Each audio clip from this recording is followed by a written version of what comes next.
1947 সাল ভারত বিভাগের পর জন্ম হয় পূর্ব পাকিস্তান এবং পশ্চিম পাকিস্তানের। ভৌগোলিকভাবে দুই অঞ্চলের মধ্যে বিরাট ফাঁক থাকলেও সাংস্কৃতিক ও রাজনৈতিক ক্ষেত্রে দূরত্ব ছিল আরও বেশি। পূর্ব পাকিস্তান, যা আজকের বাংলাদেশ, সেখানকার মানুষের ভাষা, সংস্কৃতি এবং জীবনযাপন ছিল সম্পূর্ণ ভিন্ন। শুরু থেকেই এই ভিন্নতা দুই অঞ্চলের মধ্যে উত্তেজনা সৃষ্টি করে। রাজনৈতিকভাবে পূর্ব পাকিস্তানের মানুষ নিজেদের অধিকার ও স্বীকৃতি নিয়ে ছিল বঞ্চিত। ভাষা আন্দোলনের সময়ে এই বিরোধ প্রকট হয়ে ওঠে, যখন বাংলা ভাষার মর্যাদার দাবিতে পূর্ব পাকিস্তানের জনগণ প্রতিবাদ শুরু করে। এই আন্দোলন শুধু ভাষার জন্য ছিল না, এটি ছিল একটি স্বতন্ত্র জাতীয় পরিচয়ের দাবি। এই প্রেক্ষাপটই পরবর্তীতে বাংলাদেশ মুক্তিযুদ্ধের ভিত্তি স্থাপন করে।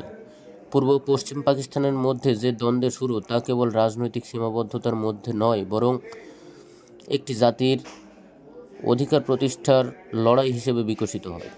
এই প্রেক্ষাপটে আমরা প্রবেশ করছি এক রক্তাক্ত ও সংগ্রামী অধ্যায়ের দিকে, যেখানে স্বতন্ত্র জাতীয় সত্তার জন্য লড়াই হবে অপরিহার্য।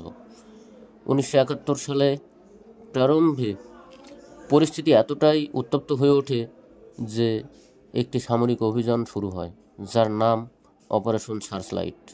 পূর্ব পাকিস্তানের মানুষের উপর এই অভিযান ছিল নির্মম ও নিষ্ঠুর।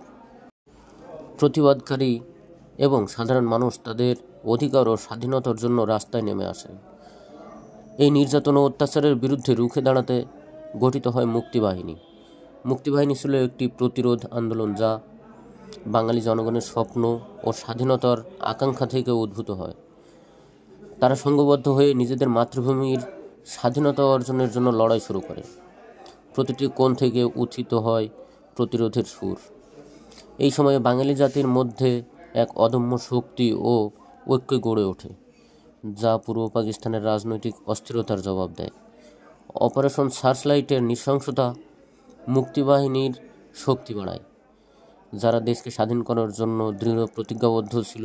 পরবর্তী অধ্যায়ে আমরা জানব কিভাবে এই সংগ্রাম আন্তর্জাতিক সমর্থন পায় এবং কিভাবে মুক্তিযুদ্ধের মূল যুদ্ধগুলো সংগঠিত হয়েছিল। 1971 সালের মুক্তিযুদ্ধের উত্তাল দিনে আমরা এসে পৌঁছেছি। এই সময়ে যুদ্ধের অগ্রগতি আন্তর্জাতিক স্তরে মনোযোগ আকর্ষণ করতে শুরু করে। বড় বড় যুদ্ধ আর কৌশলগুলি বাংলাদেশের স্বাধীনতার পথে নতুন মাত্রা যোগ করে। বিশ্বজুড়ে মানুষ বাংলাদেশের মুক্তির সংগ্রামের প্রতি সমর্থন জানায়। আন্তর্জাতিক মিডিয়া ও রাষ্ট্রনেতারা এ লড়াইয়ের প্রতি দৃষ্টি নিবদ্ধ করেন। মুক্তিযোদ্ধারা তাদের সাহসিকতা ও দৃঢ় সংকল্পের মাধ্যমে যুদ্ধের ভাগ্য পরিবর্তন করেন। এদের অবদানের ফলে মুক্তিযুদ্ধের ময়দানে নানা চমকপ্রদ ঘটনা সাক্ষী হয়। তাদের ত্যাগ ও সংগ্রামের কারণে স্বাধীনতার স্বপ্ন বাস্তবায়িত হতে শুরু করে। এ সময়ে যুদ্ধের কৌশলগত দিক ও বিভিন্ন সম্মুখ যুদ্ধের বিবরণ তরুণদের কাছে তুলে ধরা অত্যন্ত গুরুত্বপূর্ণ। মুক্তিযুদ্ধের এই পর্যায়ে সংঘটিত প্রতিটি ঘটনা আমাদের হৃদয়ে গভীরভাবে প্রভাব ফেলে। বাংলাদেশের মুক্তিযুদ্ধ শুধু একটি দেশের স্বাধীনতার জন্য নয়, বরং একটি জাতির আত্মপরিচয় প্রতিষ্ঠার লড়াই হিসেবেও বিশ্বমঞ্চে স্বীকৃতি পায়। এখন আমরা এগিয়ে যাব সেই দিনটিতে, যখন বাংলাদেশ একটি স্বাধীন জাতি হিসেবে বিশ্ব মানচিত্রে আত্মপ্রকাশ করবে।